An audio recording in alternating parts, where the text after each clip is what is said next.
All right, everybody. Welcome to the Plus U 2, the after show for Parting the Veil Live. Hopefully, everybody can hear everybody. Say hi. Let's start with Redbeard. Hey, buddy. Hi, everybody.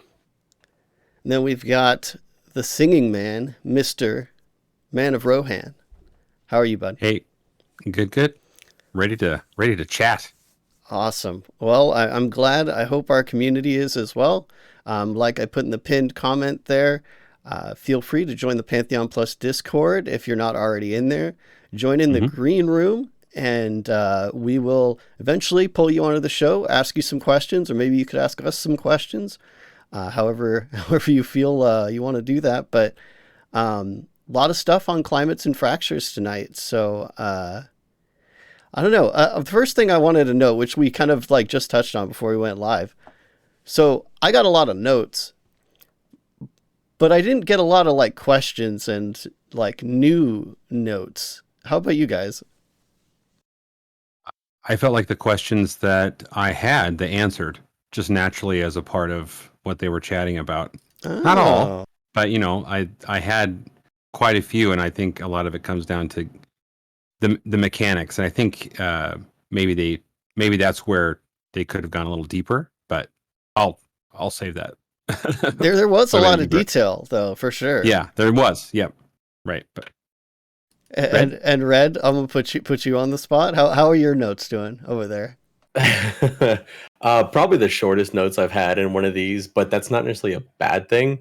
I think it kind of made me just think more like larger about just MMOs in general more than anything else, about like especially about like the persistence of a world and what makes it more interesting and things like that, and why something like this in Pantheon, the fractures and climates will, in different ways, I think like fractures more so perhaps than climates, will be able to kind of assist in making that feeling of new in old places, which is something that it's exciting to me. But I didn't really come away with a ton of questions.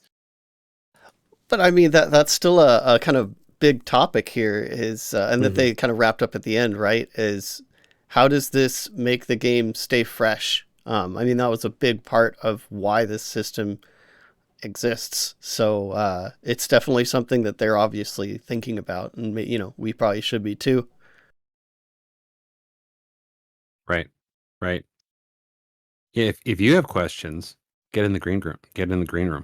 Yep, and share them with us. I see we've got our new regular, Mr. C, here in the green room. So let's just kind of get started. May as well. So go ahead and unmute yourself, Mr. C, and then mute the stream so you don't get feedback, and I'll pull you right in, bud.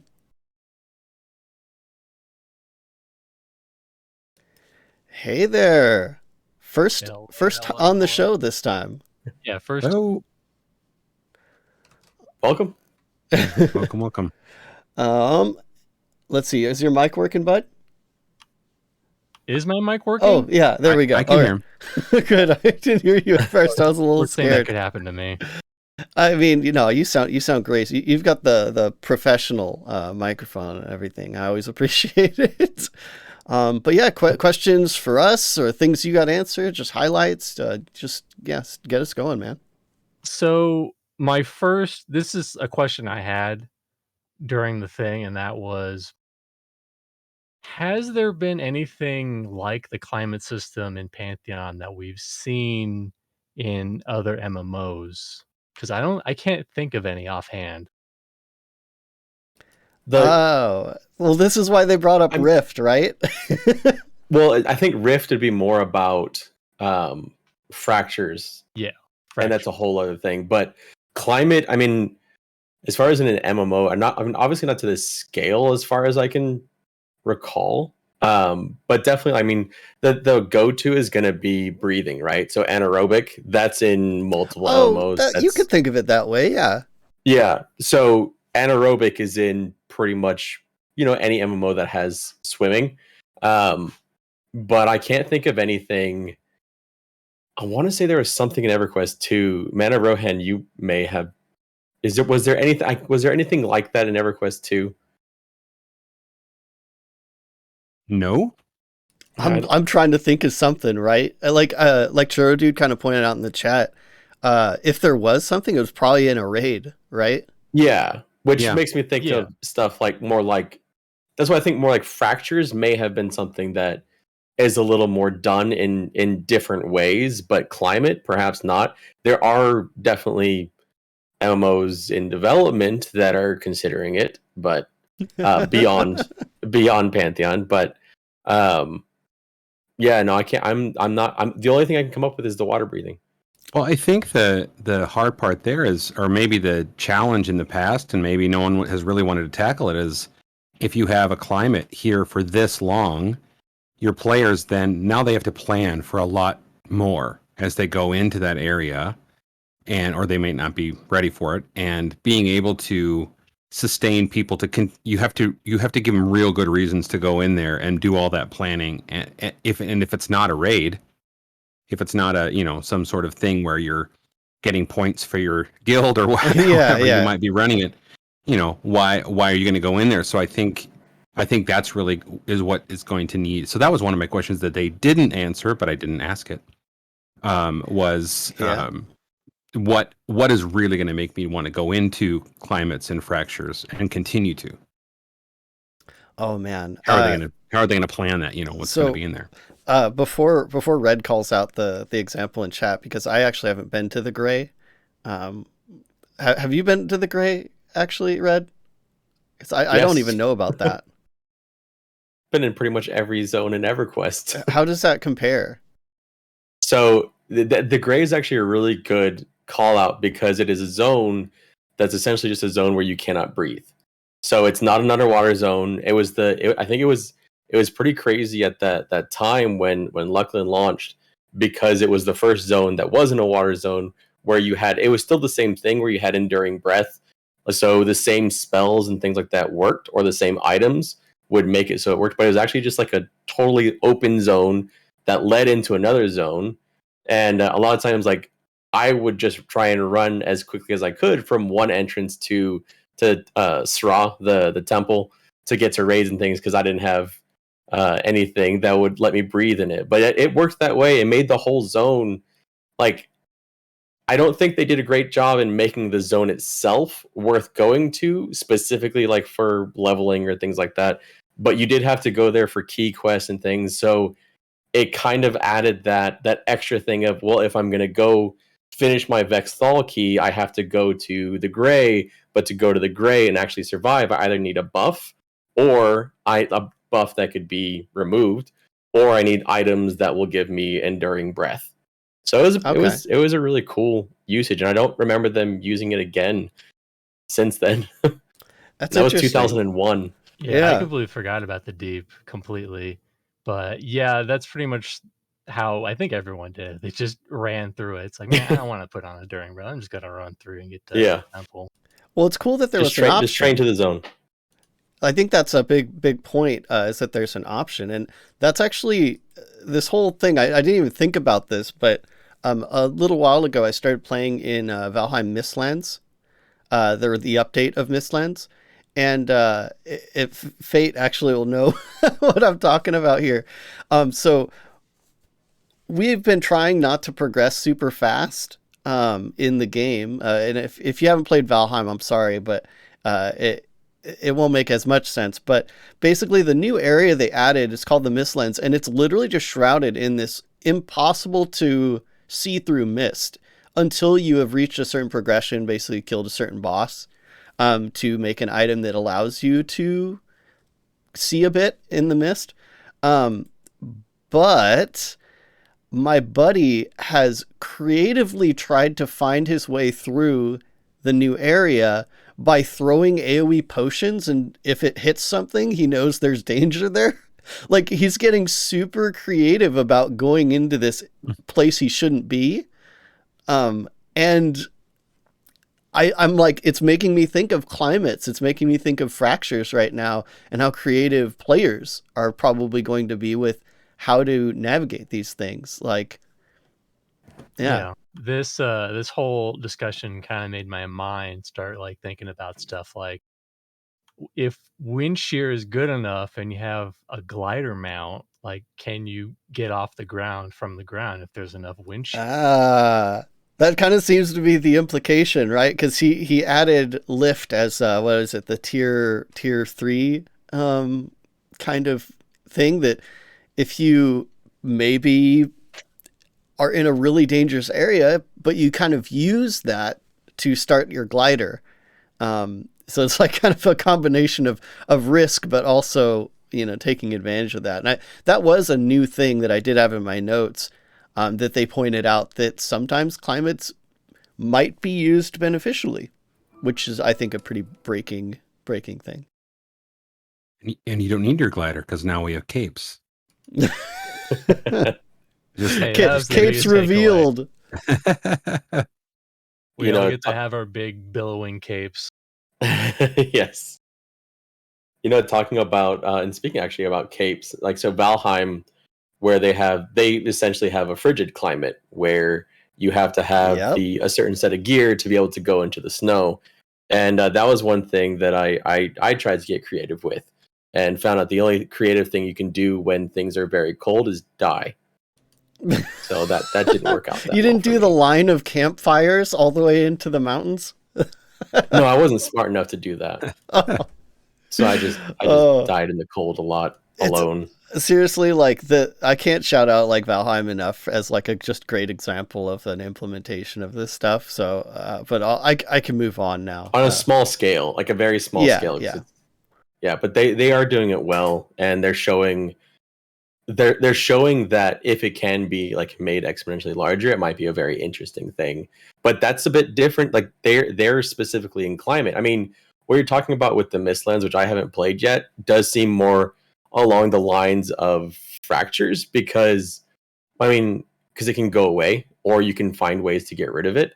But yeah, it's definitely one of those games that is showing that the environment itself is its own thing, which I think is really what this entire Parting the Veil was about. Is that the E, as they were saying, the E in the environment is the E in PvE, and I think that's something that's really going to be cool and exciting about this game, is just how they can utilize that to, one, keep the game fresh, and two, make you think not just about the NPCs, the enemies, your skills and everything like that, but also what kind of things are you going into, and potentially what could pop up when you're not expecting it, like a fracture. I like how they put it. The player, they're pitting the player against the world, and I like the way they put that. Yep. So, Mr. C, was there a favorite thing that you had tonight, or something that you thought was real dumb? Both sides. I can't really think of anything dumb. I could see. I don't know if this is in the game. This is just, again, speculation. When I hear wind shear and frigid, I think, okay, well, it's going to be very windy and more cold than it usually is. Mm. So we'll see what happens with doubling that. Up. But yeah, the fractures was actually the most interesting thing to me, because it adds so much freshness and elements to the game. Like I was thinking about like, what if a fracture hit a town, or you needed it to hit a town because there's an NPC that's unkillable normally, but with the fracture you kill him for some legendary quest. So I don't want to like jump too far ahead here, but one big note I had, kind of in relation to what the fractures kind of mean, was that it was kind of dropped here that, and I believe this has been mentioned before, correct me if I'm wrong, but loot that only drops in certain fractures. That I think has huge gameplay implementations, right? Or implications. That's how we're going to unlock the Necromancer. Is you have to go into the gloomiest place.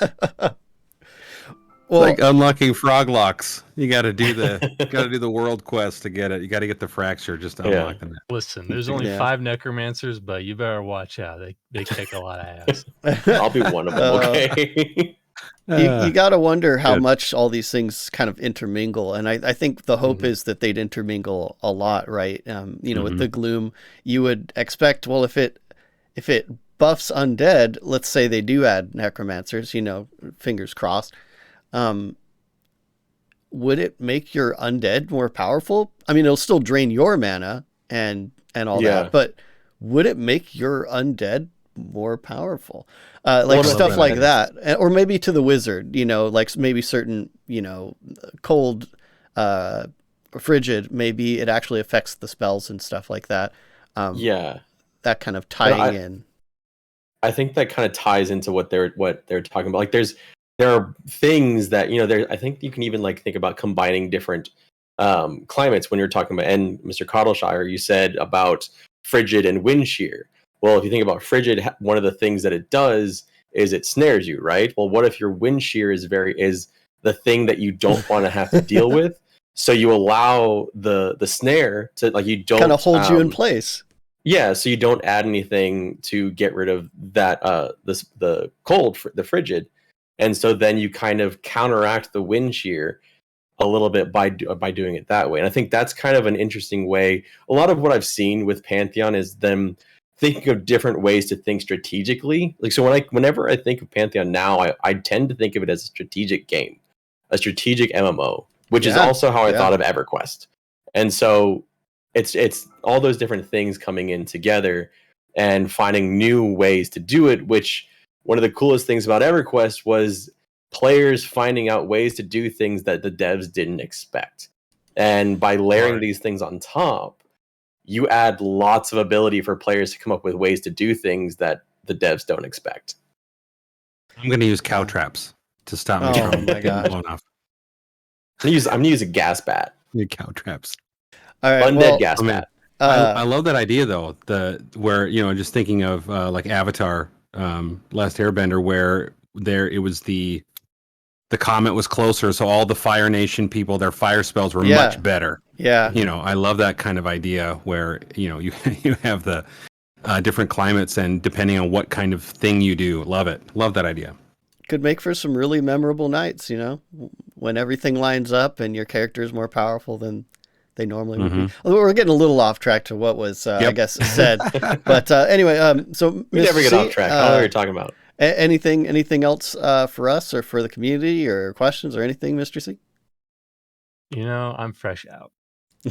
All right. Well, thanks for coming on the show again. Glad I could get you on here as numero uno this time. Always a pleasure. Have a good night, man.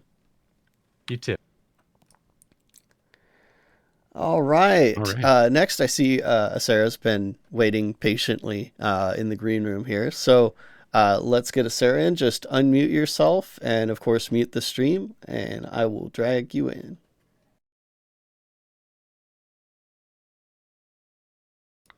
All right. Hey, Sarah. Hello. Hey guys. Oh, here. Welcome. You're super Evening. quiet. I did it right. Okay, good. Right. Well, here, I think I got you. As good as I can get. Just speak at your normal volume, and then we'll be able to hear you. Quiet, or am I not? I think you have the wrong mic, but I turned you up a lot, so.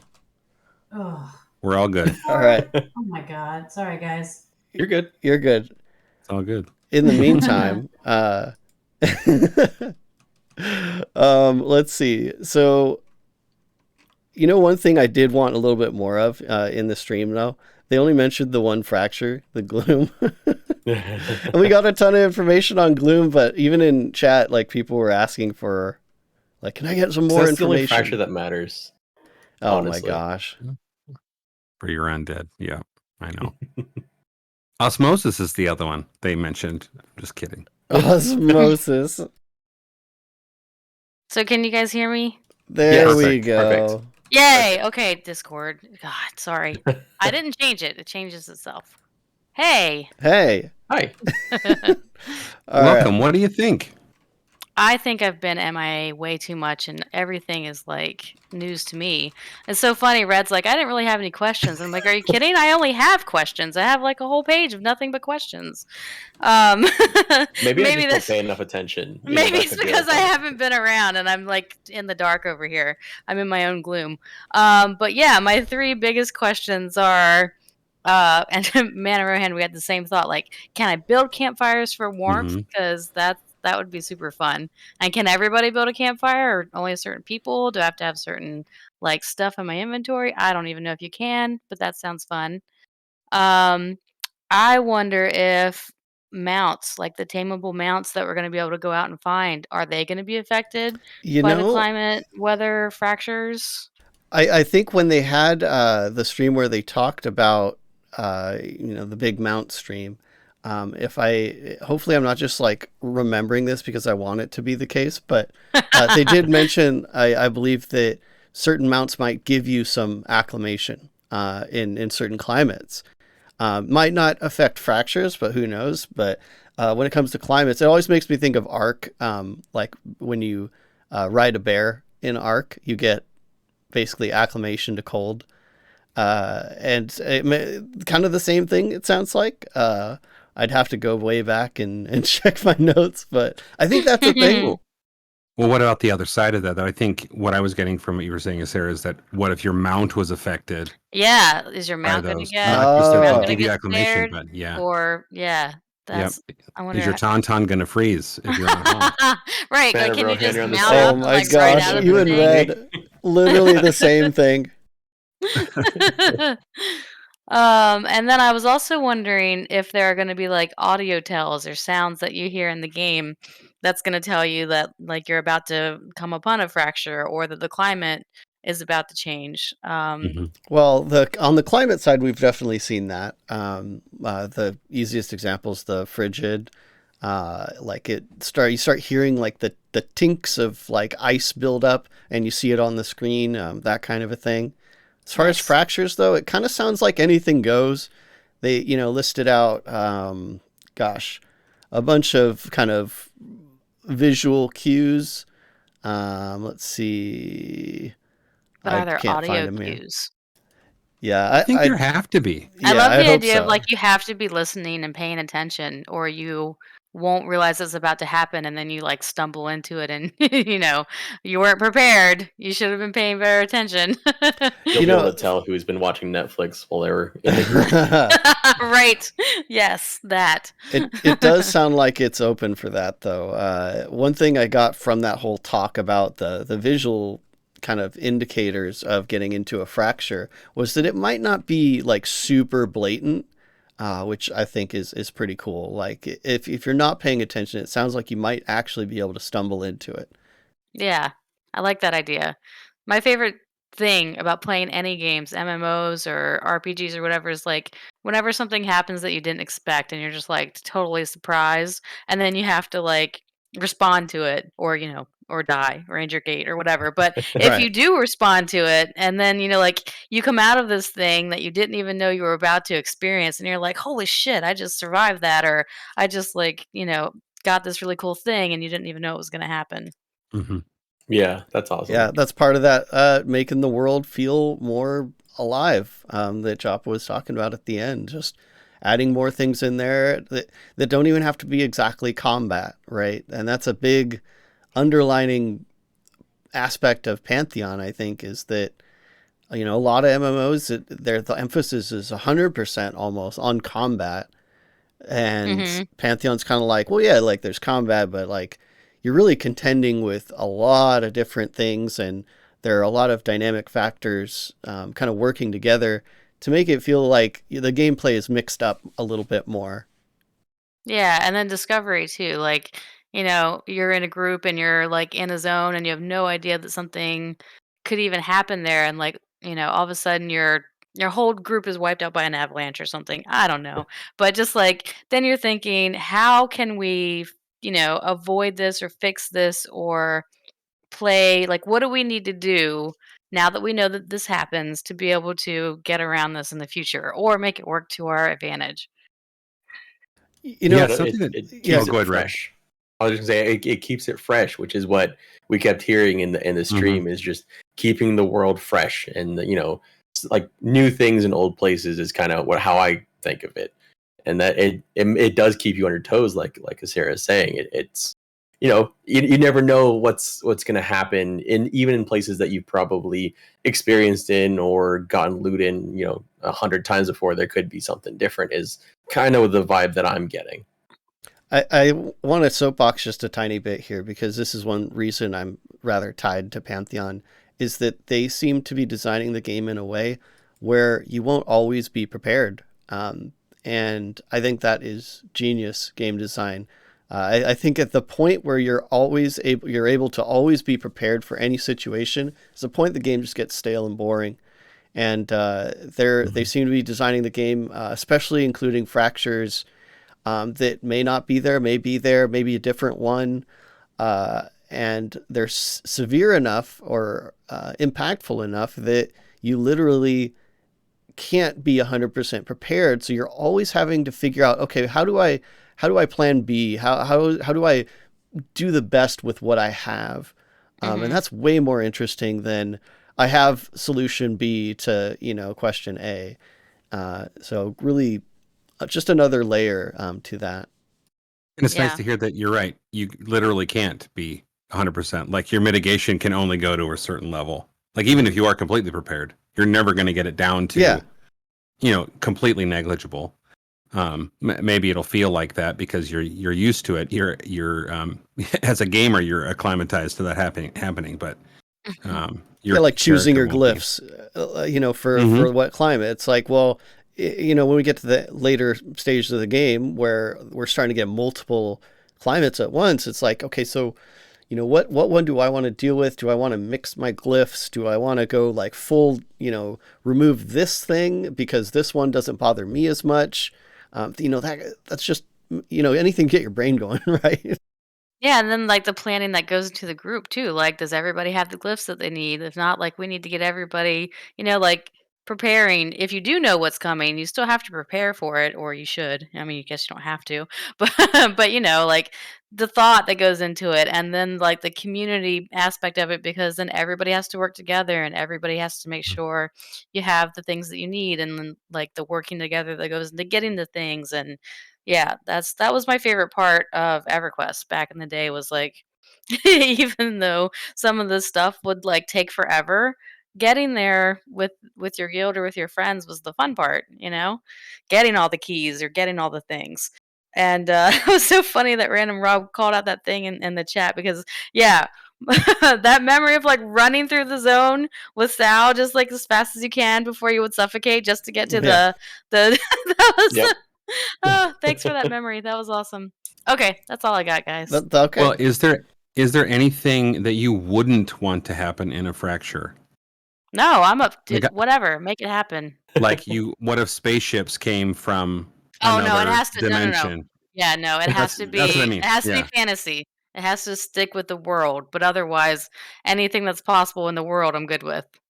Yes, again, to kind of reiterate a previous stream that we did, there has to be a reason for things to happen, and I'm glad that fractures are based on a reason and connected to the world, and climates are more of a natural kind of reasoning, but there's got to be something to connect me with why gameplay is happening, and just another thing that VR does splendidly well. So I admit, the first time I heard about fractures, I wasn't that impressed, because I was thinking immediately of the Oblivion gates in Oblivion. Oh, okay. And how arbitrary they were. They were just out there. You go and you kill the things in there, you get the final thing, and then you close the gate. I'm like, that wasn't fun to me. I didn't think it was fun. Maybe other people did. The rest of Oblivion was great, but that portion of the game, I thought it was very stupid. So I wasn't that excited. But obviously, I didn't know everything about fractures now, so I kept a good, very different, a good, right. It obviously has much more, because I know the team that's working on it. Or at least I know some of what they've talked about. I don't know any of them personally, but it seems like they're spending most of their time, and this is my thought. So any of you VRs that are listening right now, hopefully this is true. If it seems that they are taking most of their time to plan the darn game. I mean, they're working. Yes, they're working. Like they didn't spend. I'm sorry if anyone thinks this. You're just wrong about this. They didn't spend all that time when they were really focused on vinyl and really focused on HDRP, just doing that. They had, they were spending a lot of their other time because you're not coding. Not everyone is coding the same code at the same time. If you've built anything in code, you can't do that. You literally can't do that. So you can do your best to tranche it out, but the other time, Chris and all of the game designers, they're thinking about this entire time. Well, they actually care about what your experience is going to be like. They don't just care about the bucks that you're going to bring in when you click the subscribe button. Well, yeah, that's the thing is like there's a lot of thought put into Pantheon, integrating everything together. That's why we really like to call it like a comprehensive experience or cohesive, right? It's a fully designed game, which is such a weird thing to like give accolades for, but it's like the amount of thought that some modern MMOs have put into like their cash shop. The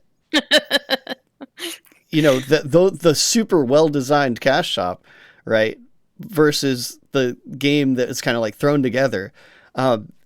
It's you wish they put the effort elsewhere, and Pantheon is definitely putting it towards making the game a fully connected experience that makes sense, and you gotta appreciate that. But anyway, sorry, we're kind of keeping you in here now. Well, Sarah, you asked some good questions in the chat. Sorry, you asked some good questions in the chat that I agreed with, like all of them. So, but is there anything that was right? I agree. Shocking. What was there something that was especially great? I know I asked the negative side, but what is there something especially great that you liked? I mean, I think the whole thought process behind it is great. I think the idea of like, keeping it dynamic and keeping it, so that people are going to want to come back to zones and there aren't going to be dead zones. That there's going to be like ways to trigger it. Like like you said, they're putting so much, or whoever said it, they're putting so much thought into it. It was you. They're putting so much thought into it. I'm more excited about that than I am about any one detail about it, because that means all of it is going to be so fun to experience. It also reminds me of Guild Wars 2, the things, I don't know what they were called in Guild Wars 2, but like the things, the events that would happen, and then you would see it on your map and you would run over into that area and participate in that thing. Everybody was talking about the rifts from Rift, but it reminds me of the events in Guild Wars 2, and I liked those because it wasn't just kill all the bad guys. There was other things you had to do too. Yeah. And I liked how you could see, like, oh, okay, those guys over there that I'm not even playing with, I'm not grouped with, but those guys are dealing with that part of it. They got that covered. So I'm going to go over here and I'm going to do this part and make sure this part gets covered. And I thought that part of Guild Wars 2 was really fun. That was actually one reason I played it as much as I did. The negative about it is that it was repetitive. It was always the same thing. Like, well, there's that event again. It spawned again. Now we can do it again and get the exact same reward that we got the last time. So it was very monotonous. Like they had a good idea, but they didn't execute it well. And Pantheon, I think, is probably going to do a better job with the execution. Probably. We'll see. Oh, yeah, we all hope so. So last question from me. If you were in the gloom, does that make Essen undead? Essen's I don't know. I mean, he's gonna be a enchanter, so I hope he's so charming. He'll probably just charm the gloom right away. Oh, there you go. Wow, that was really what a great answer. Wow. On that note, thanks, Sarah. All right. Thanks, guys. Thank you. Thank you. Okay, so I know Fate's been like patiently waiting here, probably helping out with getting people situated in the green room. But I think it's time we get Fate on the show. So feel free to unmute, and I will snag you. All right. Hello. Hey. Welcome. So the Valheim thing. I was laughing out loud when you were talking about that. I still haven't been to the Mistlands, so I didn't actually know about that. About the mist is impenetrable. It's so cool. I I don't want to play it spoil now. it now. I don't want to spoil it for you, but just the whole general situation of a game daring you to try to do it wrong. Just like Joppa team, you gotta play to Mistlands.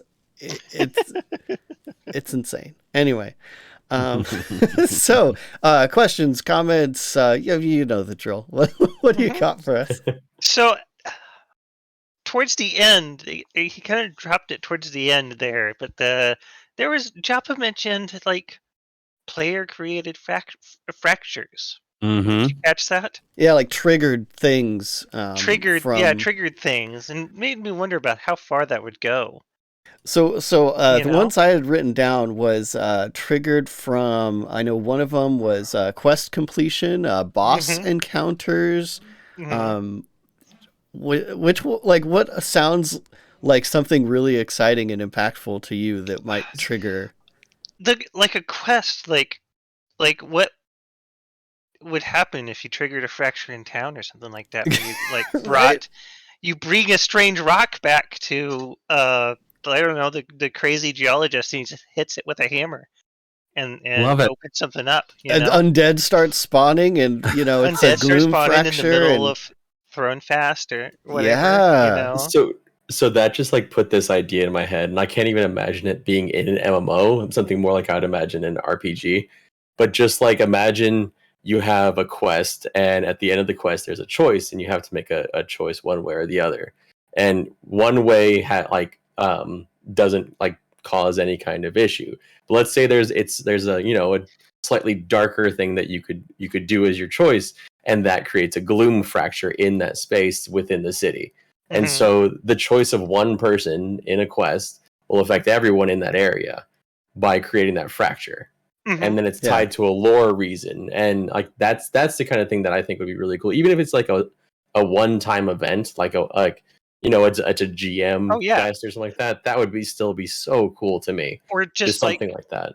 Super rare, a rare drop off, a very rare drop off of a very rare spawn or something like that. Something along those lines that you just have to be in the right place, right time, and then also get extremely lucky for you to even get it.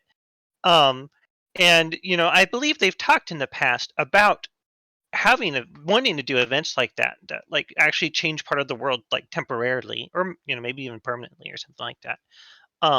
And that would be like such a great way to do it. It like have like a player just like, oh no, I've screwed up. Right.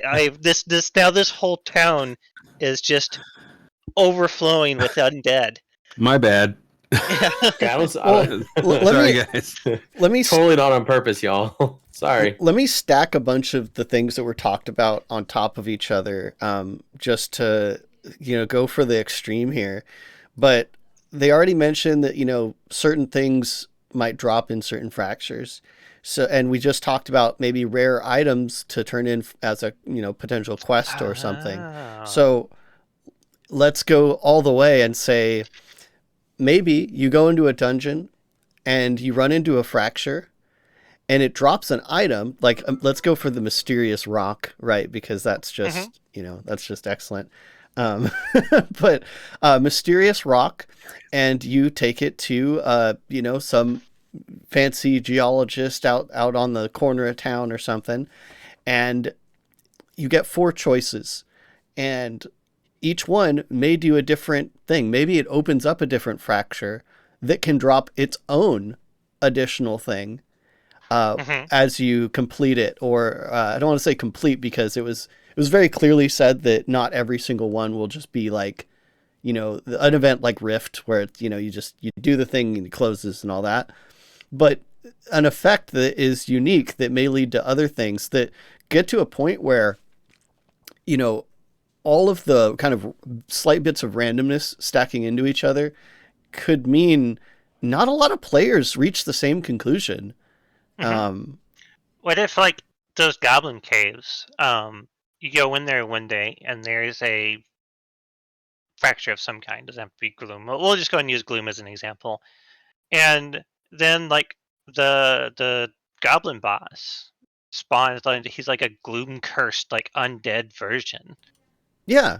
And it's like, and that's like not even something that always happens whenever there's a gloom fracture. Like, already gloom fracture is rare, and then, like, the boss spawning is rare, and then the boss spawning while there's a gloom fracture there, and spawning as a gloom cursed version. Right, because there's dispositions applied specifically for bosses as well, and it's been said that those can tie it to specific loot tables as well. The main point of all this is that for all of these things to not be necessarily a guaranteed trigger, it creates the possibility that there are some things that, as they've said, they're very okay with doing, might not happen for a while after launch, just by the sake of it's, random enough and there are enough options that it's going to be a long time before all of this stuff ends up on a website, right? Because you can't just go back and do it again. It's not A plus B equals C anymore. It's like, well, all of these things lined up and I happened to be here and we did this thing and it led to these other options. I mean, the cascading effects of that actually make for a ridiculously dynamic world. It's going to be more like, here are the options you can try. If this kind of fracture, if it seems to be, you can try this, but it's not always going to work. The one thing I don't want to go down, though, is something that I think EverQuest did, which was at least to me, one of the worst things they did, whereas like the plus minus system with spawns. And that's a very simple thing, but it was like, okay, you had this window of 6 hours or 12 hours, and it could spawn anytime within that window.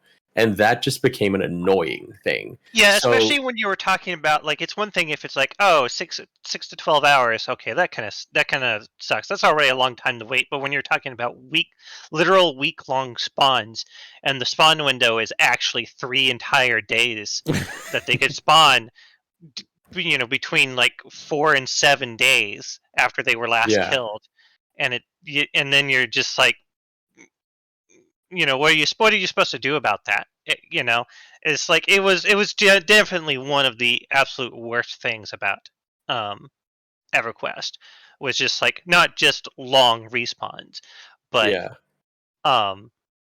long random respawns that are competitive too. And like so.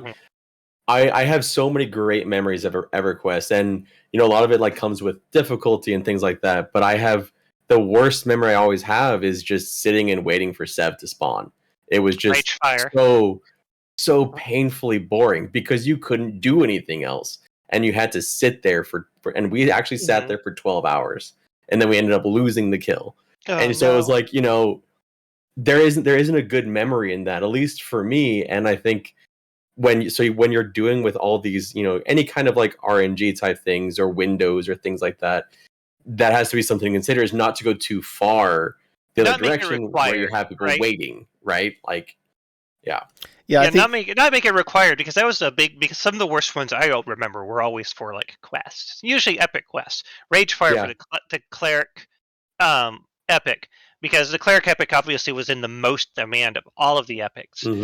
Clerics were one of the most played classes because you needed so many of them for raids and stuff like that. And my server, at least, we had waiting lists, and these waiting lists were like 2 to 3 months long, right?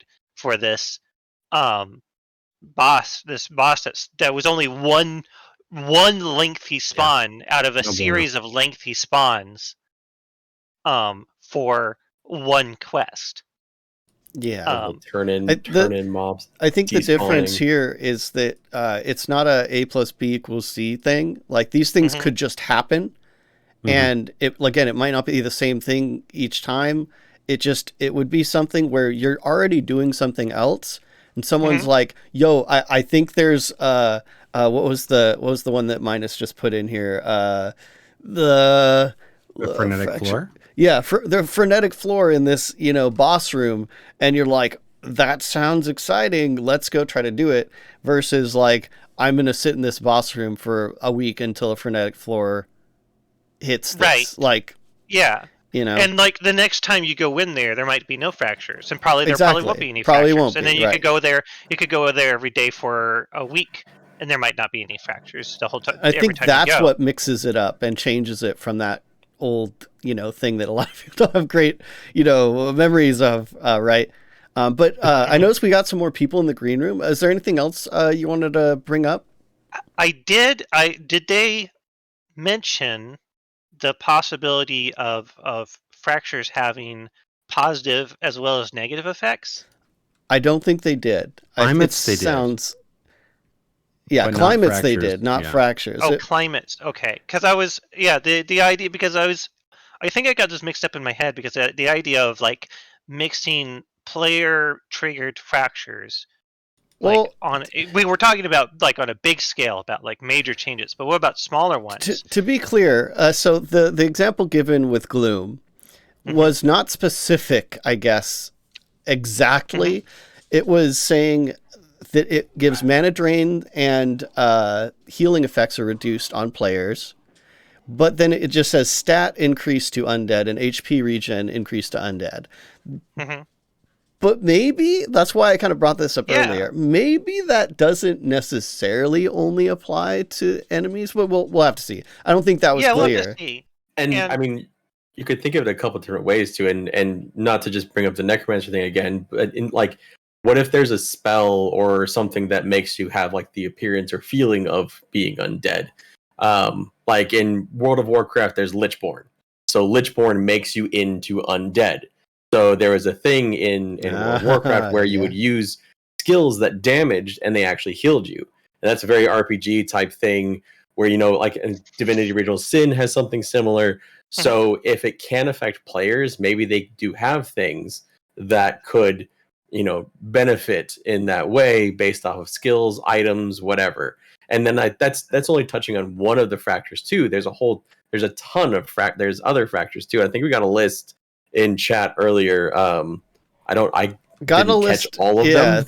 I got. So there's Gloom, and Darkness and Frenetic Floor were the ones mentioned. Climates, we got like kind of the full list on climates. I mean, honestly, I can see Dire Lord somehow finding a way to benefit from Gloom. Like, that makes sense to me. Yeah. What if there's dire fractures? What if there's fractures that increase the power of dire? Oh man. Or enemies gain a connection to dire within the fracture.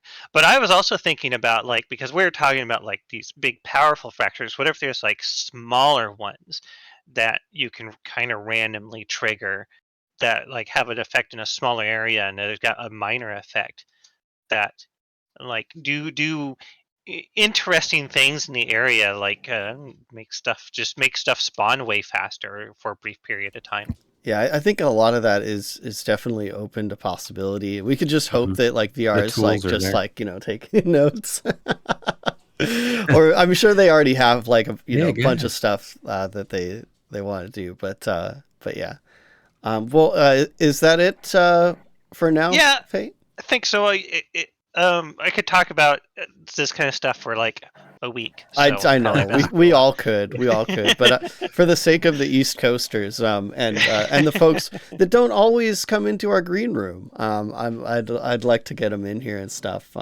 Absolutely. But thanks for popping in, Fate. Mm-hmm. Thank you. See you next time. Yep.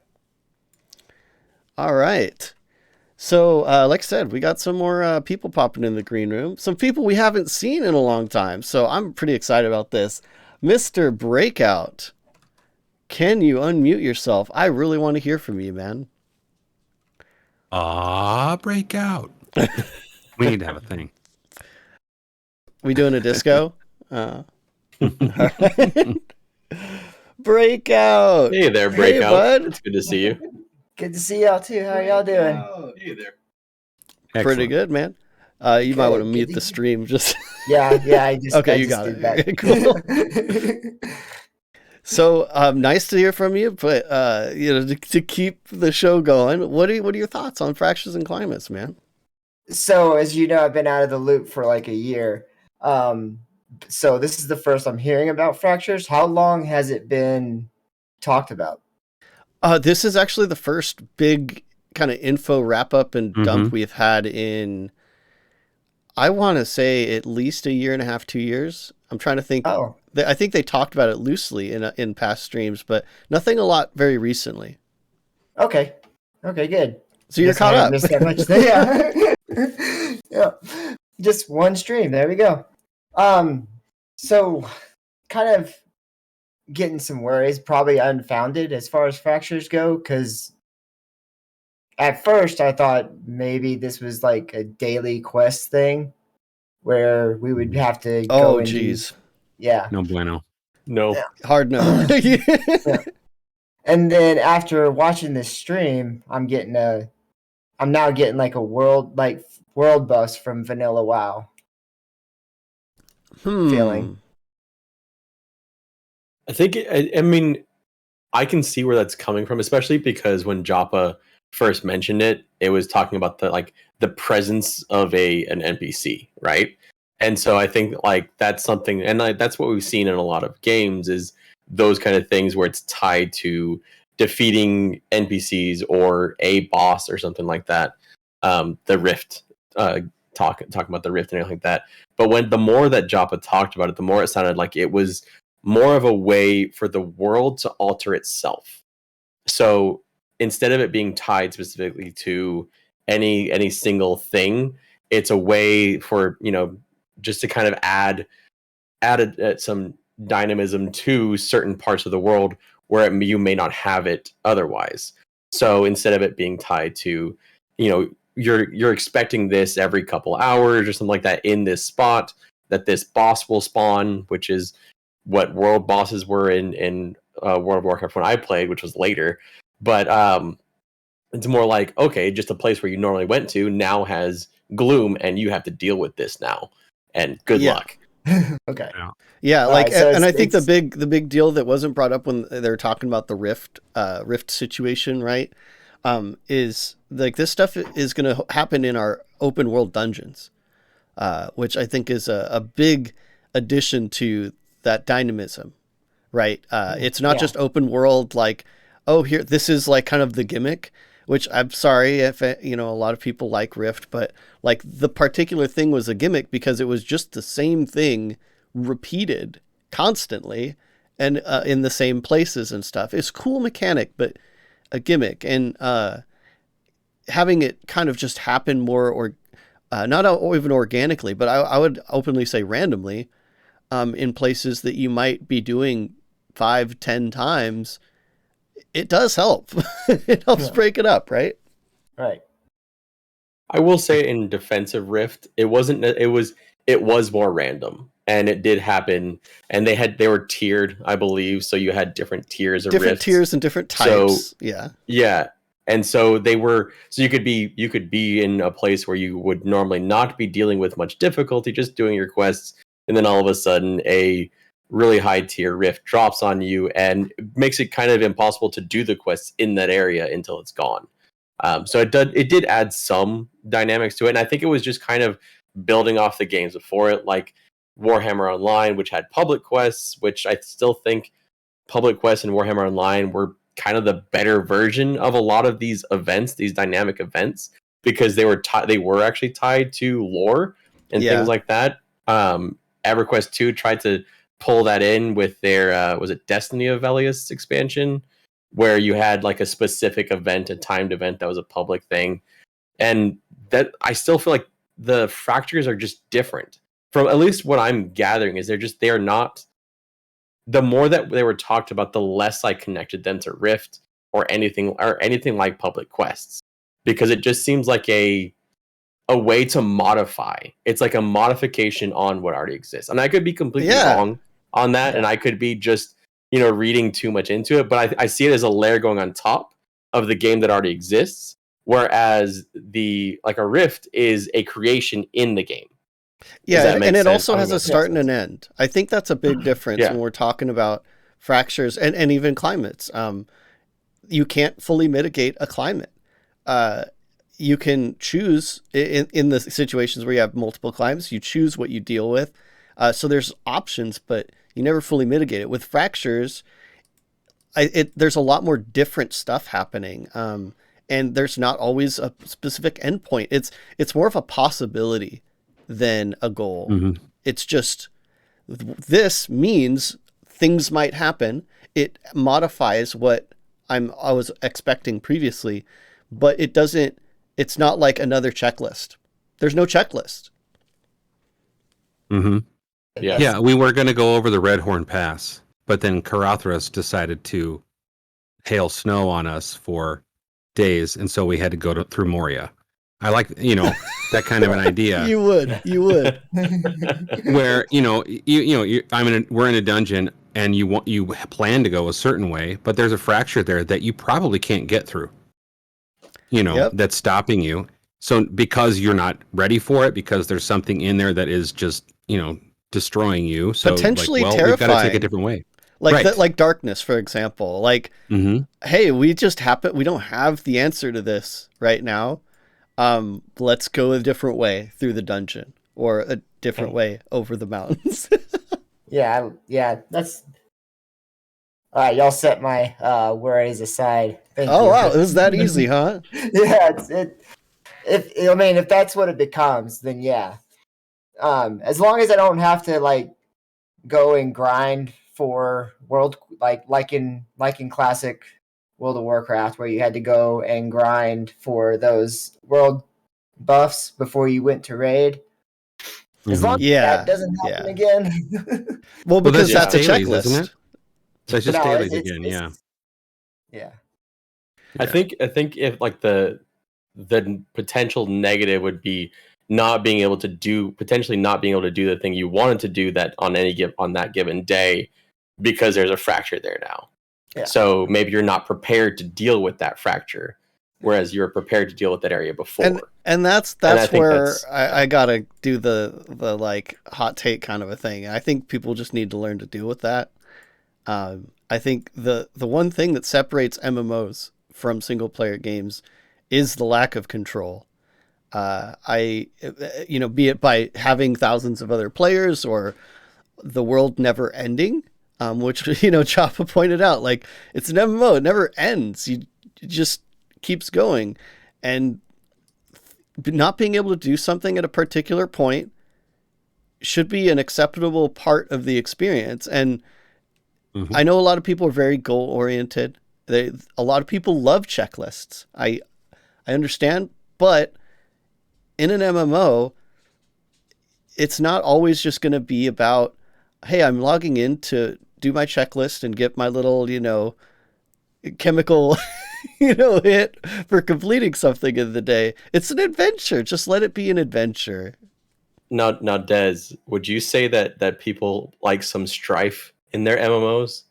Is that what you're saying? A little bit of struggle, perhaps? I wouldn't say that people like strife, but I would say it's a necessary ingredient to a proper MMO experience. If it's camping for 12 hours for a thing that you just couldn't get, then no.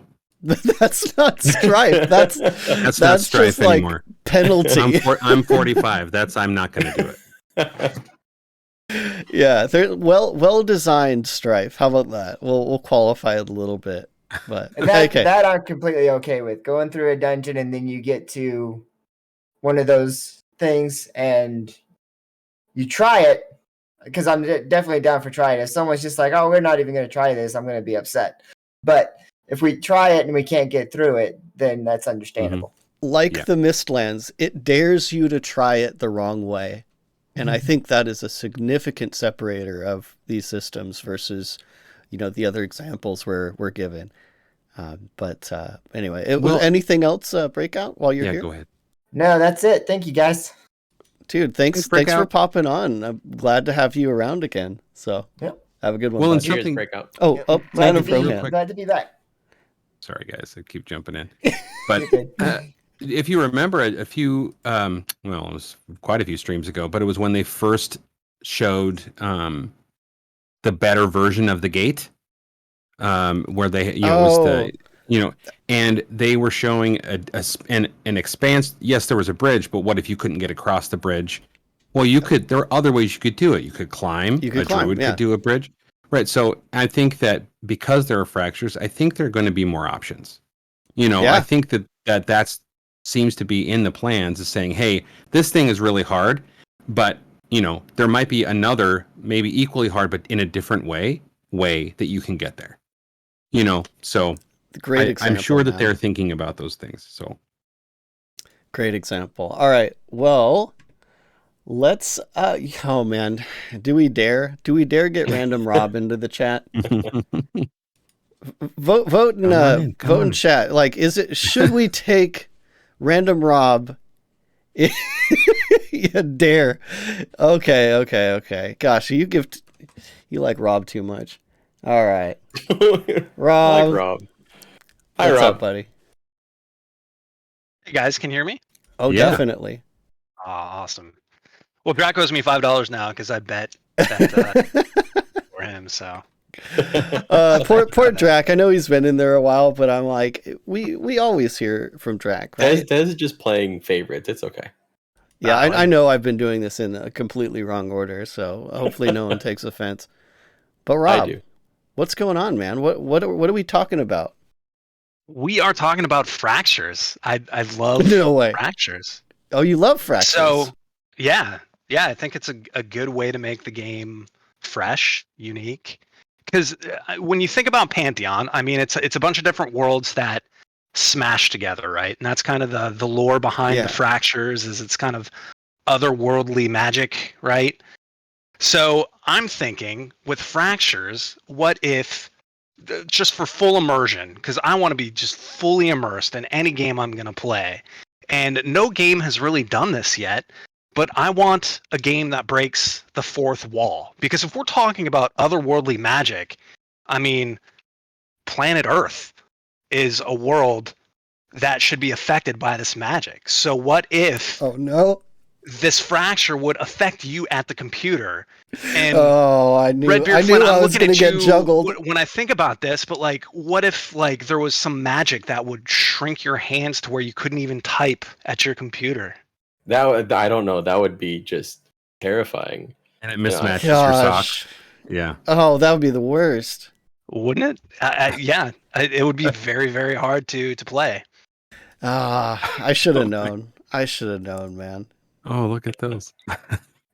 I love it. Well done, Radham. Maybe the fracture will turn off your mic. Maybe there'll be an integration into Discord. Or you know how they have like integration with your like RGB keyboards and stuff? Yeah. Maybe there's. What if it's synced up to your like Skype, and like you would just randomly Skype your grandmother, and then you would have to like have this conversation with your grandmother like during this big boss fight? That's gonna increase any. That's how immersed Random Rob wants. That would to be immersion for sure, and it kind of ties into the whole progeny system too, right? If you're talking to your grandmother while you're playing the game, I mean. That's how you could tie it in that system. I mean, I just hope the devs are in here because this is solid gold. Solid gold. Yes. I think this needs to be added to the road to alpha right now. Yes. Yep. For sure. Real life integration. Beta. Yes. Oh my gosh. well, Rob, you're holding back Drac. I know. That's the whole purpose of me actually. Do you have? We'll make one serious point though. Jompa did mention Destiny 2 with the public events, which I played a decent amount of Destiny 2, and I love the fact that that's something that was on his radar, I guess, when he was talking about fractures. And he was talking about how fractures aren't going to be like the public events, but that added a nice little element to Destiny 2, and you really kind of logged in, didn't really have much to do, but hey, there's these public events, you can run over here, do this thing. And that was kind of one of the early hooks for EverQuest for me was, I mean, if you couldn't find a group, because back in the day that was sometimes tough, but there was always trade skilling, there was fishing, there was this, that, and the other. And there was always something to do. You could just hang out in the Common Lands tunnel and just look for deals if you wanted to. But fractures could be kind of a cool, different avenue to just kind of waste time to get that extra hook in you. So the fact when he did the shout out to Destiny 2, I really like that. Nice. Do you think people will like announce these things in like zone chat or global if we have it, right? Where like, yeah, hey, I would hope so. Yeah, I'm in this dungeon and this thing is definitely fractured. Yeah, all hands on deck. I mean, if you're in guild chat, like, oh my gosh, get here quick! Like, there's this awesome chest, and if we can beat this random event in the next 15 minutes or whatever. So it's almost, but I suppose on the downside, it's also kind of a bat phone situation as well, and it might get too hardcore. And but yeah. But, in the sense of it being a little more open-ended, as in you're not going around closing these up for a reward, but the opportunity is open that certain things may drop only in fractures. Kind of, it is a little bit bat phony, but it's more like, I feel like it's more the situation where if you're in the area, it gives you another more interesting thing to do, but you're probably not going to like cross the continent to go there. Yeah. Right. Or that's how I figure it's balanced, but you're right. It may become kind of a bat phone thing if the rewards are occasionally worth it. Yeah. Well, I think if you make them last long enough, like that, it all comes down to balancing all these systems and making like, if you can make it long enough to be not bat phony, but short enough to still be, fun. It's difficult, but there's a lot of balancing. And then who knows, maybe they do want it to be bat funny. We're not the devs of the game. Maybe they do want a little bit of bat funny. Yeah. Maybe just a little bit of bat phony as a treat, Just Are you guys saying like a fake bat? A bat phony? Is that what you're saying? Yes. Just kidding. So that's part of the gloom fracture that happens in real life. You get a phony bat that comes the phony into your fracture. Oh. The phony disposition. Hey, there you go. So all right. What about, and this is something that I'm thinking about, is that if players can trigger a fracture, what if you accidentally do? Like you didn't mean to. I understand I opened this rock and it happened, but like what are the threshold? What's the threshold? Like this many players have done this thing in this area, so now there's a bunch of nulls or whatever. Well, okay, so this is a thing that I think is super important, why I keep bringing this up. If it's something that can be calculated and triggered, I think it's wrong. I think fractures are meant to be less from a series of events that can be reproduced. Or at least I hope so. Like I get the whole quest turn in thing, or like an NPC may have a fracture. Like those are fine. But if it's something that players can trigger on purpose, like consecutively, I think it needs to be redesigned. Right, I agree. I mean, we wouldn't know what that threshold is or whatever that calculation is, but we'd eventually know. Well, some people are gonna laser focus on that, I'm sure, and nerd it up and figure it out. But if there are things like that where, hey, at some times during some parts of the calendar, whatever that might be, if you do these certain things, this kind of fracture will happen, and that's just built into the code. And that is, to me, one of those things perhaps that we're discovering months and years later, like was kind of promised by, or at least aspirationally thought of by Joppa. Oh man, I unfortunately I love the idea of like things that happen during certain seasons, and they may have support for that. But again, with the bat phoning, right? Like imagine waiting months for seasons to pass to trigger a particular fracture, and then, not being around that weekend. Yeah, well, right? Sure. It wouldn't be that kind of, it would have to just be occasional, like this is a cool thing that happened just because, and maybe you have to react in a certain way because that's just the way it is right now. Yeah. Or don't go into this town for a couple of days because they all got killed by the hordes of whatever, so. And it might be something that they set up to be triggered just to turn off later. That's entirely possible. And in that way, we might not ever know. It might be something they set up at launch that doesn't end up actually happening for years out. But it might still be something they technically set up, right? But anyway, I think it's time to caboose. Rob, any last words? Hey guys, thanks for having me. Make sure you get that $5 from Drac for me. Thank you, Random Rob. I'll try. Yeah, you're welcome, guys. See you, bud. Later, guys. All right. Drac, get on in here, man. You've been caboosed. Welcome. Hey, first time listener, long time caller, first time listener. Whatever. Actually, you don't end up popping into the plus you too much because you're leading it. Exactly. You know what? A funny story is I started out as just the caboose. I was the caboose before Desryn when Minus was running P plus U. and it all comes full circle, I guess. Every night Minus would save me till the end, and because he knew I'd hang out till the end. There we go, man. This is so funny. I'm really walking in Giant's shoes. So I have a couple of questions. Number one, do you think that fractures helps or hurts the theory of flat terminus? Oh my gosh. Did Ben and I put you up to this? I'm moving on. We'll be able. Terminus is not flat. Wait, I've got an answer for this. I actually have an answer for this. Okay. When we have high wind shear, it will actually help us to determine whether it is flat terminus or not, because we'll be able to see the curvature of terminus when wind shear lifts us up, and we can glide over and see the curvature. I don't know. What if it doesn't though? Will that prove flat terminus? So we'll know one way or another. Oh no! All right, next question. No comment. I just turn off the camera. My actual comment is I think that I know you guys touched on it, but the major thing for me is that Joppa said that the fractures are going to be something that you're going to want to go after. That there's going to be loot in there that you're going to want to get.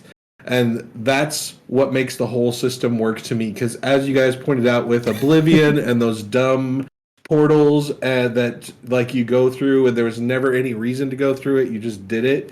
And then also Rift, like there was no point there. You just did it, and it was just like mind numbing. And then you just like looked for ways to skip it or do it as fast as possible. Or Guild Wars too, that gives you just some generic event chest.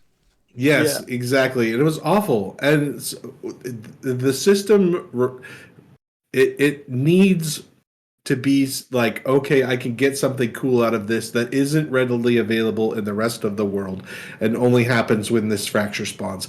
That makes it cool because you're like, oh, there's a thing. I can hop on top of this, so we're going in there. It's something different. It's something new, and I can get something cool out of it. That makes it totally worth it every single time. And we're going to break from whatever we're doing, and we're going to go do that because this only happens every once in a while, and I want to get the cool loot.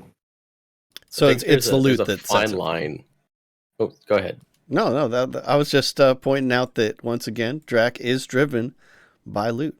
100%. 100%. If it's also sellable loot, that would also increase. Right. Oh yeah, the rarity of certain fractured items, is. If I could have like 3 in my little store in town, that would be great. I think there's a fine line between something being like an event or something being grindy, because like rifts are a good example because they were so common and they were you get incremental rewards from them, but they didn't feel as much like an event because it was just something you had to do in order to progress. Like it was, you got experience, you got loot and things like that, but it wasn't like an event that was happening. So it really, honestly, I think kind of depends on what Visionary Realms wants to do. Do they want this to be a grindy thing that is more common, or do they want it to be more of an event thing where like people, like Drac was saying, stop what they're doing to go and do it? Because I mean, honestly, I can see I can see it working either way, and still being impactful in different ways to different players. You're going to have players that would like it to be common and perhaps not as like not have world breaking loot, because if they're not going to be able to play that often, they would like to be able to do it. And then you're going to have players that want to be able to play to go in and just go get the rare loot at that one event thing. So I can see it working either way, honestly. Yeah, either way, it does mean there will be at least a good chunk of mystery at the start of, at launch, right? Ideally.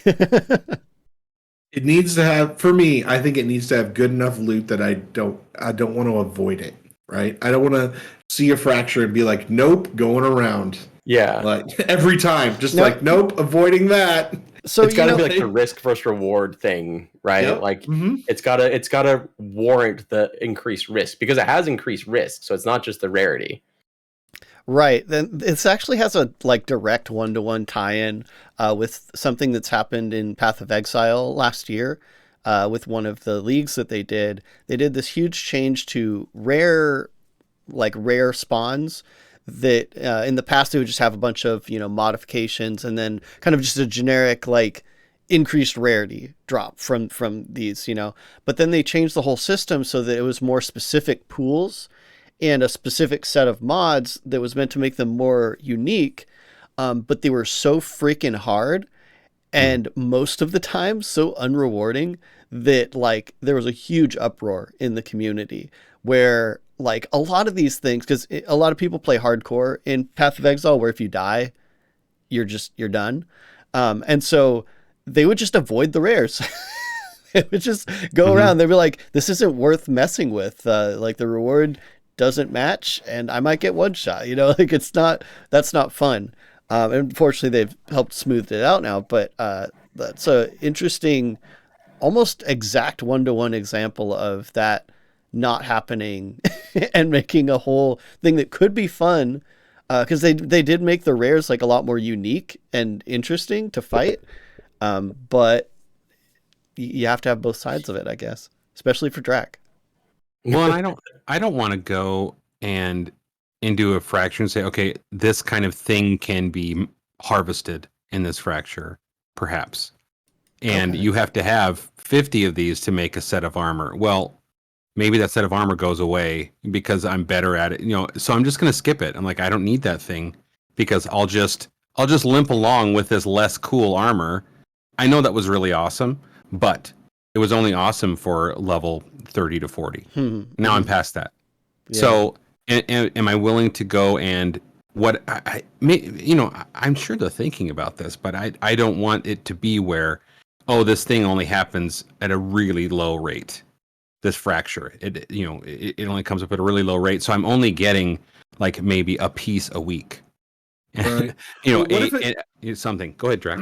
But what if it gave because they've said that the that the glyphs, right, are different levels and also they go away after a while or whatever. So what if you got the good glyphs out of the fractures? That'd be worth it. Yeah. Right? So then the fracture pops up and you're like, oh, dude, we got to go over there because who knows what type of good glyph we'll get. So the next time we want to do that whatever dungeon with the suffocating, we can stick the good glyph in and we'll use it. And that way it's not like giving you a piece of gear, but it's giving you something that you definitely want and will be used, so you'll need to do it again. So that way they can keep the fractures popping up. The more we talk about this particular side of things, the more I realize how much this is tied in economically and how important trade is going to be for this. And maybe it's just because you're in chat, Drac, but for the sake, I can hear the gold. The frustration, it isn't the frustration that I might have that, not just FOMO, but something that I need drops in this particular set of situations that I just haven't encountered or I wasn't able to do at one point. Now, the solution to that is make it available to sell so that you do the thing, you get something valuable, and you can sell it to someone that may have gotten something else valuable and sold theirs. And it all works together, right? So it means you're always incentivized to do the thing that's risky if only just to get something special to sell, so that you can get what you need. Or you can sell it to me and I'll mark it up and sell it again.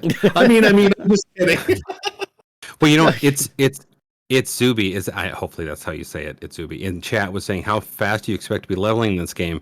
That's a great point, because I was saying, hey, you're going to get through your 30, your 40, and then you're not going to need it anymore. Well, maybe I'm going to be in my 30s for months. Who knows? Yeah. I don't know. And maybe it really was worth it to go into that fracture, because I can use this thing for quite a long time. So I take it back. That's a great point. Well, yeah, you made me think of like how crafting ties into this. Maybe there are certain crafting components that do only drop in very specific kind of, crossroads of fractures and everything kind of working together. Bloom ore. But as long as you can sell it, it just means that, like, if a crafter is able to get all of those things that they need, they can make a really, really memorable item. Mm-hmm. So it works out as long as they don't make it that you have to specifically grind this one specific thing, and if you miss it, you're just screwed. Yeah. Like, as long as that's not the case, it kind of all works out. Yeah, I can see it right now. I'm grouping with Dez. Here comes the fractured. Oh, guys, we got to go over there. I need the thing so I can make strawberry pies for my crafting. Yep. I'm probably going to be the drops in that fracture. I got to get that. I feel like, because we brought up the like level speed and everything, and I don't want to get too off track here, but because these fractures add risk, because risk is real in Pantheon, you could lose a level if you do too many fractures. If you're too ballsy about just running into these dangerous situations, it will actually slow down your progression. And dude, I had too many fractures. Got too fractured last night, man. But really, like, it all kind of works together. I may as well kind of wrap this up in a similar place we started, where everything works together, right? In Pantheon, everything complements and has ties elsewhere in the game. It's not isolated. We're not just doing fractures because we have an idea that this is like a cool thing we should just put in because gameplay cool. All right, let's do it. And then it doesn't connect to other things. Like everything, it all works together. Imagine a world where they actually a thought world about the lore. Exactly. where the lore means Before something. they launched the game. Oh no. Okay. Just don't even need to. Yeah, that's where I'm going. Yeah. Anyway. Right. Great show, guys. I'm peacing out. Thanks, Drac. Yeah, thanks for popping in, Drac. Later. But any last thoughts, guys? I know we're going pretty late, so we're already right. Some of our audience are dropping like flies. Really, I mean, the only two things I had was that it was interesting that Joppa talking about gating content, and how he doesn't see that as a bad thing.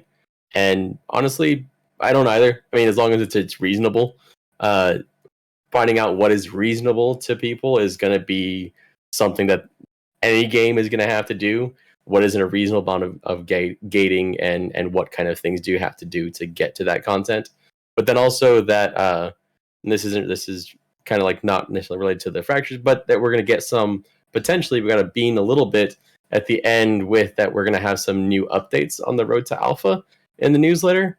That was mentioned at the very end of the stream. So I'm excited for that newsletter to come out now. Yeah. Especially with the last dev stream not having a lot of like kind of gameplay stuff, and me and Theric kind of expressing a little bit of disappointment there. It does also point to the newsletter. I don't want to put too much pressure on the team, right? But I feel like this newsletter is going to be a relief a little bit to a little bit of what might feel like a drought in a way. But yeah, I did have a question for you guys, just on like kind of general thoughts, because I think this is a new thing that was brought up, and we talked about it slightly, but the non-permanence of glyphs. How do you guys feel about that? Like, if most glyphs are eventually they kind of wear out. That's a good question that I didn't really want to answer tonight. Because I have feelings. I wanted to think about it a little longer. Oh, you don't want to just like emotionally lash out without any like. Can I just say it depends? Go ahead. Yeah, go ahead. It depends, because it depends on how long it takes to get the glyphs. Depends on how long they're, like before they're gone. Like, I think there's making any kind of judgment on them not being permanent without knowing what that means specifically, I think is difficult, because you have to have, in any game, you have to have some kind of item decay, and in some way, shape, or form, you have to have something that pushes the economy forward. Otherwise, it gets stagnant, and you just have to have something to kind of make the game actually work. And if glyphs are part of it, they're part of it. But it depends is my answer. Yeah, I think, and I'm going to pull a page out of Joppa's book. The two things I hated about Breath of the Wild were the lightning storms and getting shocked and just from running around. And I hated the sword decay, where you had to keep getting new swords or new whatevers. And the one I really liked, I couldn't keep, because it was just going to decay. The only one that you could was the Master Sword, and that was because it just regenerated for no reason. Like, it just did. It just didn't go away, but everything else did. So when it comes to the glyphs, I understand why you want it. I understand why you want to continue to try and get them. I understand that they're going to have better ones that decay slower, and that maybe eventually don't decay at all, and that's definitely a goal. Yeah, I don't know how I really feel about it until I play it and feel it. Yeah, so I think it's an idea. Yeah, I think I have an idea of what it's going to be like, and I don't necessarily like it, because because then that's just one more thing. Crap, I forgot to get my glyphs for today. I'm, a world away from where I could get them, and I'm already out here, and I planned to be here, and now I don't have them. Yeah. So what do we do? Can I just not participate tonight then? Is that what this story is? You're right. Like, without knowing kind of the durations of these things, it does to completely change, completely change the paradigm. Like, do they wear out in certain situations? Like, do they only wear out if you're in the climate that it affects? Maybe. I think that would probably help kind of lessen the blow. But yeah, if it's something that you have to do the night of, that would feel so bad. But if it's just something that you have to kind of keep in mind, eventually I'm going to have to replace my nice tier 4 glyph or whatever that I got a month and a half ago, that's been really great so far, but eventually I'm going to need to try to get a new one. That feels totally different. So the thing that comes to mind is actually from EverQuest, and it's later in EverQuest when they add them, and I'm blanking on the actual name of the item, but they're these orbs. These orbs that cause whatever kind, different kinds of effects for your character. It could be different stats. It could be get more HP and things like that. But and they had this. They're power sources is what they're called, and so they had a set amount of charges, and you had to you were basically turning them on and off. And so you're watching the charges as they go down. You get an idea of when they were, and you could have multiple ones with you at a time. They were crafted. Some of them were dropped. It was a whole thing, and it was its own slot. And so it added an extra dynamic to the game. It added more thought and consideration for what you're doing. The thing is, they were not necessary. They were more of a min-max thing. They could put you over the top when HP or in DPS or something like that, but it was not if you did not have them, you could not go on a raid. And I think that's where I'm hearing the kind of the fear in that with the glyphs decaying is your group is ready. Your glyph isn't ready to go. You can't go specifically just because of the glyph. And so that's like situations like that. I can see the argument for them, and then I can see also that would really suck. Like, just like having this item that you already got the item, but it's used up.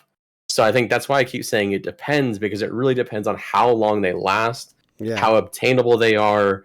Is it something you can slot in a weaker version? Like, let's say you had a great one, that one decays, but you can still go if you just use one that someone in your guild or someone, a friend of yours, or you crafted, and you can slot that in, and maybe you're not as useful. Maybe you have some like loss to that, but hey, at least you can still do it and you can still participate. So I think that's also just something that we have to see how it's implemented to make final definitely conclusions. Like tuned through feedback in beta and all that stuff for sure.